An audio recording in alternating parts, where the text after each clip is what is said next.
The last time the Springboks Sevens team played a competitive match was on March the 8th, 2020.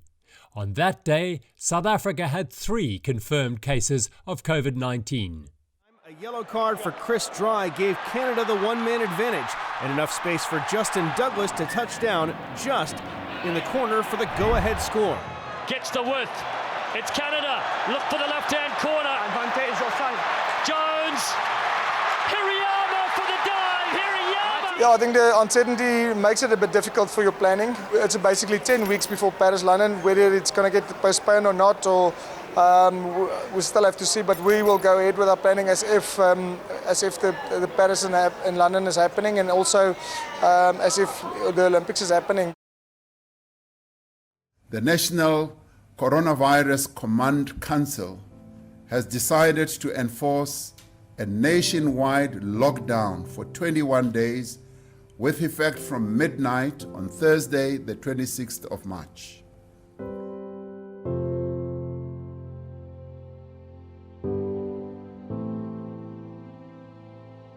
The Stellenbosch Academy for Sport, home of the Springboks Sevens and base from where they campaign the world over. Since the announcement of the national lockdown, SAS has been eerily quiet, without the usual hustle and bustle of the Blitzboks and the other tenants here.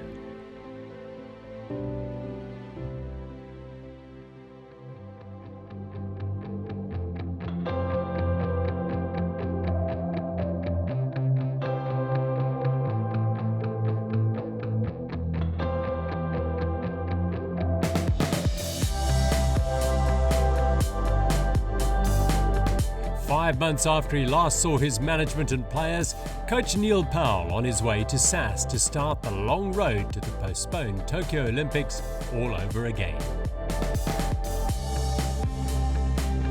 Yeah, she's, I think, obviously very excited just to be back, or not just to be back, but also just to be able to see the guys again. I think it was a long 4.5 months for all of us.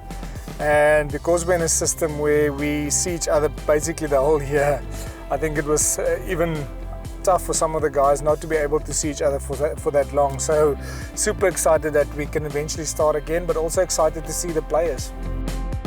The success of the Springboks Sevens is based on the strong family culture of the team. This includes constant reaffirmation with their trademark high fives. Now, there was to be no contact and strict social distancing enforced. We are a team that likes to give hugs and likes to get physical with each other, whether it's fist bumps or the hugs after a tournament or before we play a tournament, in the team meetings, jersey presentation. So, but there's also ways to go around it, and I think the new thing that we're trying is almost the foot pump, and the guys are excited to do that as well. I think the key thing for us is just to be able to be back and see each other and be in each other's company again. But yes, we'll have to adapt in terms of our thinking with the hugs and the high fives and everything. But we'll work something out that can supplement the physical touches. The indoor centre at the Marcotta grounds hosted most of the activities to allow for more space and social distancing. The first camp would be strictly no contact, with very stringent COVID protocols applied. Prior to the camp, all players and management were COVID tested. Before entry, everyone was screened and hand sanitizer was in abundant supply. The team was also divided into small groups of 5 players, with only 2 groups allowed at a time.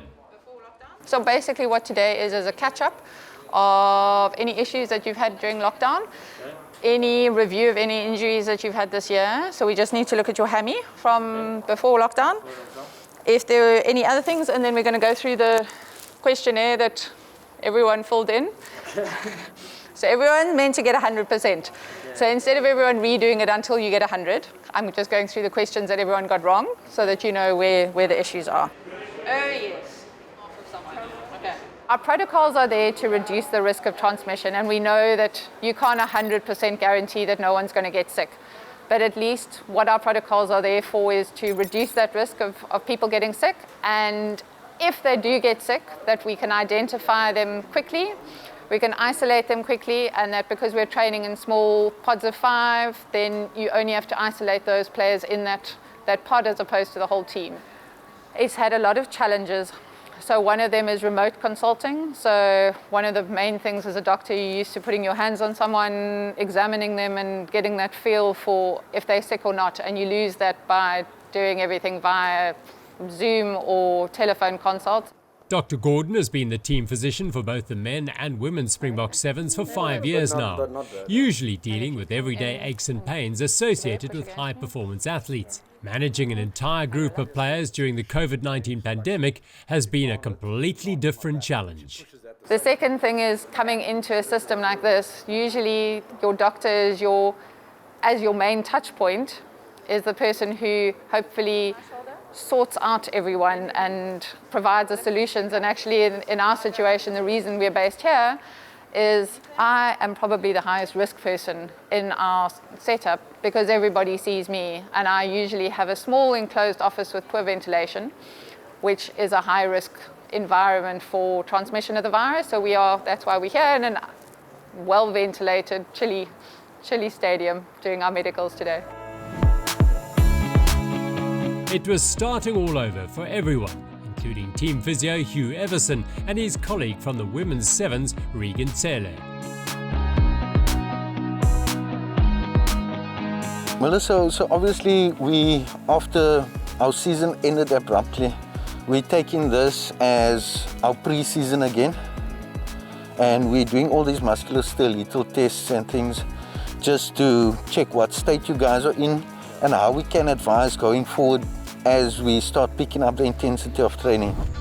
Extreme care was taken to sanitize all surfaces and instruments after each and every player and exercise. Keep your toe in contact with the container the whole time. Move it, move it, move it. You mustn't touch your hands on your hips. Okay. For Blitzboks captain Siviwe Soizwapi, the break was longer. He was injured in early January. Bro, I must greet you first, bro. How are you? No, good mate, welcome. Oh, Coach. Yeah, good. How are you? I'm all good. Ah, good, sir. Good to see you again. It was the longest I've been home since I've started playing for the Sevens. So that was great. It was really good to be back home in my hometown, be with my mom and my nephew. It really didn't affect me in a negative way. I think things started taking a turn when we got our salary cuts, and you could feel that you have to make some financial adjustments, but also didn't take it in a negative way. But being indoors and being restricted started becoming a little bit tough. Shakes, as he's known, made his last appearance for the Blitzboks in Cape Town in December 2019 before he was injured early in the year ahead of the New Zealand and Australia Sevens.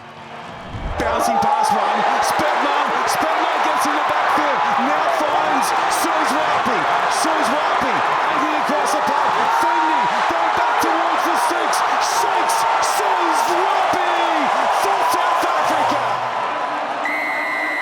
It was very tough. I actually haven't played any rugby this year, and it was very tough getting that injury on like the second day of training after the new year, and it was really tough for me watching from home and only seeing the guys on TV rather than being there with them, and just the experience of competing and being at that level where we all love to be. So it was a tough time, and also trying to get my ankle strong to be able to get back on the field. So it was a bit extended to be out, and I think it was just a breath of fresh air when I could just go home and be with my family.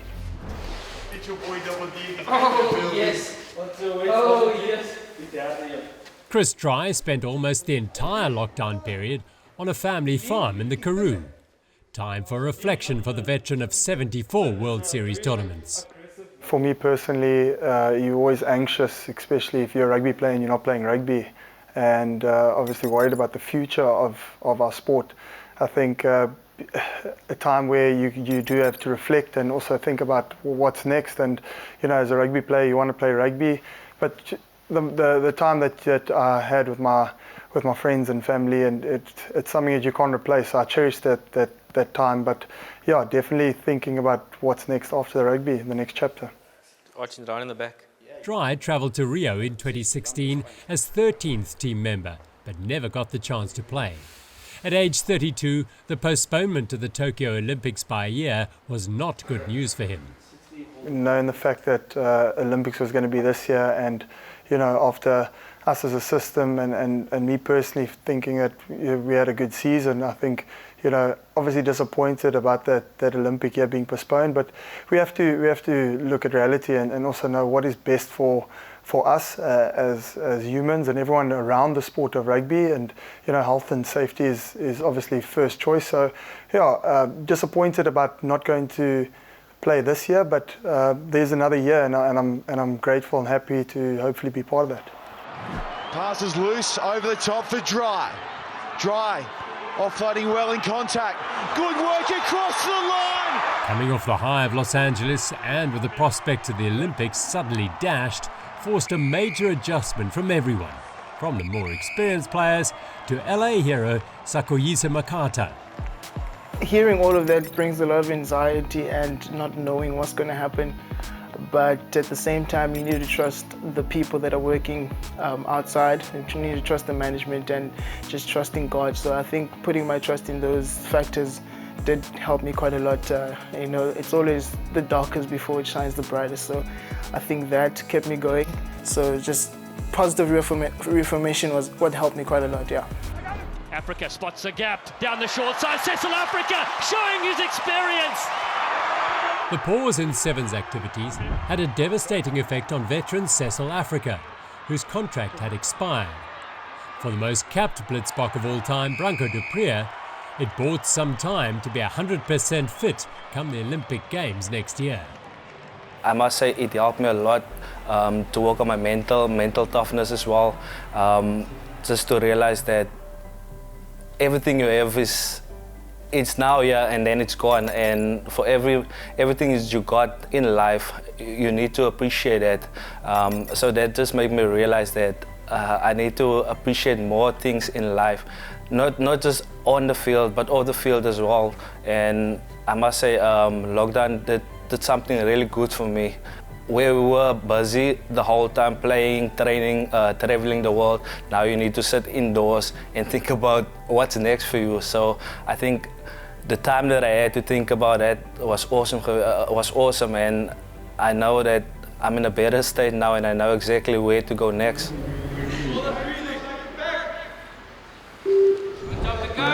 The resumption of training came at exactly the right time, just days after World Rugby had confirmed the cancellation of the Dubai and Cape Town Sevens. Getting together, even though it was just for tests and entry-level fitness exercises, was crucial for their mental health. When we came back after Canada, none of us expected this lockdown and this whole COVID thing to go on that long. When we heard that the Olympics was postponed, it did take a toll on us, especially mentally. And then when we heard that Cape Town and Dubai was unfortunately cancelled, that also took a toll on us. I know some of the players struggled to keep themselves positive in terms of training and pushing themselves. So yeah, it's not the best of news for us, not the best year. But yeah, it's out of our situation. We can't do anything about it. We just have to prepare the best of our abilities for next year and next season. Ready? Go! I'm one of those people who actually saw this as maybe a big sign as to maybe the world just needs to pause for a second and appreciate everything that we do have. Although that my seasons have been plagued with injuries, I feel like this was the perfect time for me to just sort everything out, fix my body, and just have time to just rest, recuperate, and just go again. And I feel like this has been a blessing in disguise, because now I feel like my body has recovered, and I feel like the same way I used to feel like as a youngster. So I feel like this has given me much more of an opportunity than the opportunities that have been taken away, which is something that I do appreciate, and especially now that we're back training again, which is a wonderful feeling. The dramatic victory in Los Angeles and the manner of the win over the defending Olympic champions Fiji had set the scene for what could have been one of the most exciting years in the history of the Springbok Sevens program. Instead of putting the final touches to their Olympic campaign, the management and players had to deal with one blow after the other. The cancellation of the remaining tournaments and the postponement of the Olympic Games to next year forced a rethink in their approach. I think the biggest effect is your planning with your players. You know, there's a lot of players who plan their careers around the Olympics, and if you look at all the players' ages, a lot of the players that you kept in your system, you had to take age into account as well. You know, so a couple of players who unfortunately we lost now. But I think the main thing for us was to forget about the Olympics, all the negatives. So it happened, it's done. What ifs? It's for us, main focus now is next year. It's definitely much easier because of the fact that it's been moved exactly 1 year. So you just copy and paste basically the same program, although you have a couple of new players now. So there's a lot to play for. Some young faces, some new players that will come to the system. So we'll definitely see 1 or 2 new faces, not just on a circuit, but in the Olympic squad as well. While in lockdown, the Springbok Sevens management were in regular contact through all the virtual platforms available. Once the Sevens program was given the green light to start with a non-contact camp, the management explored the beauty of the surrounding areas with a run in the Bannock Conservancy. I wanted to keep the management and the players positive. You know, it's difficult when you don't have anything to play for, especially to keep the players positive, and then obviously the management as well. You know, but people out there, they don't realize the next 24 months, the importance and our busy schedule. We've got the circuit next year, we've got the Olympics coming up next year, and the year after we're actually hosting the World Cup, and we've got the Commonwealth Games. At the same time, we've got players moving towards the end of their careers or leaving the systems to pursue careers in 15s. So we will put a lot of emphasis on developing new young players.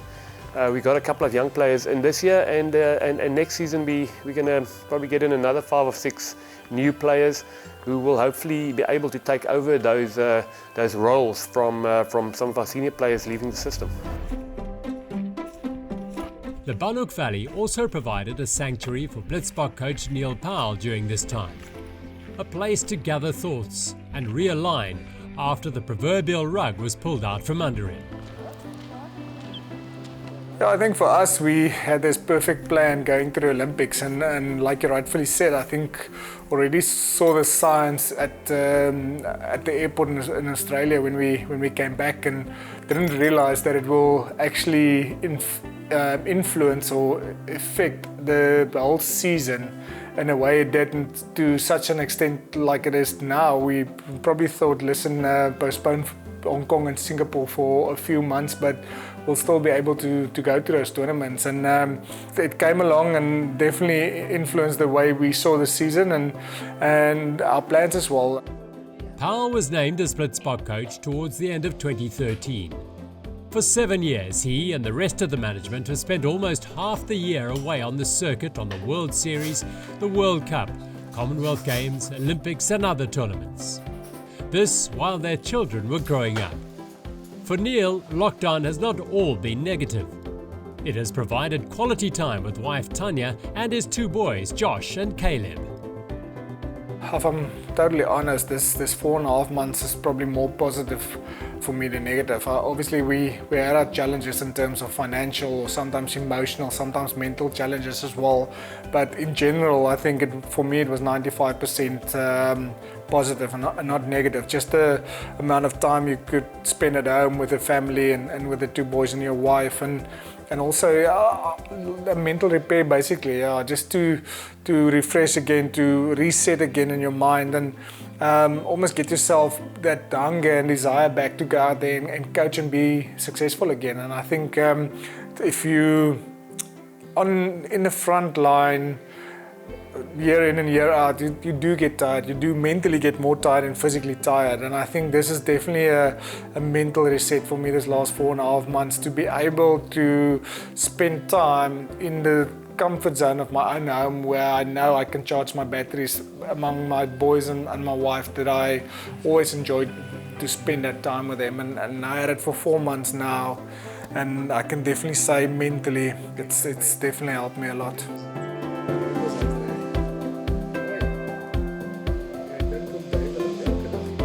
If you in that rat race or the normal life as we know it, you sometimes just neglect something, and it's normally your own time and it's normally the time with your family, because it's all about work and having to get stuff done. You almost sometimes go in survival mode. This for me, this last 4.5 months, there was two things that were really important to me, and it's my own time that I have for myself.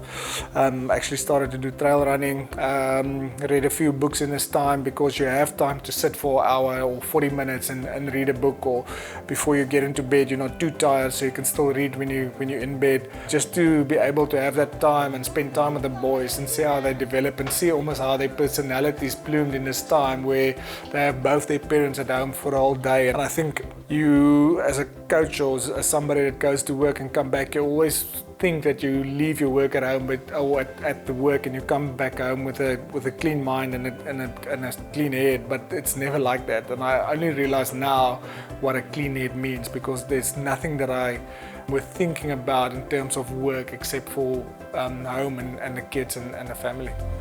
In another setback, World Rugby announced on the 1st of September that both the Hamilton and Sydney Sevens would not take place in 2021. With no certainty of when the World Series will resume next year, it has been difficult, if not impossible, to plan ahead. But Powell and his coaches have already started working on ideas on how to improve players' skills and generally be ready when they return to play. We had to adapt a little bit because of some of the individuals that left the system. Varys obviously signed a contract with the Sharks for after the Olympics, and unfortunately the Olympics didn't take place this year. A guy like Cecil was signed till the end of the Olympics and now he's retired. So we needed to adapt a little bit in terms of player personnel, but I still feel in terms of where we are as a system and what we try to achieve, I think we're in a very good spot. And I think what this postponement of the Olympics for a year actually assists us in is the fact that one or two of these players that were on the fringe of making it to the Olympics will now get another season of experience to get them to that level where we feel these guys are now experienced enough to take them to the Olympics. And it's the Kirtley Arons and the Angela Davids and even a guy like Stetman and those guys and Zane and JC and all those youngsters that were like on the fringe of being experienced players can actually hopefully get another at least 6 tournaments before we go to the Olympics, and really give them an opportunity to put up their hand and say, listen, I'm ready and I can play at that level that's expected to be at the Olympics.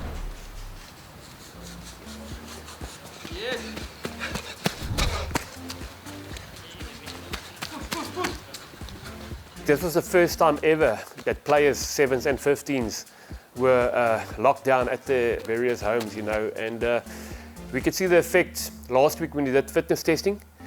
The guys definitely took a massive dip in the conditioning levels.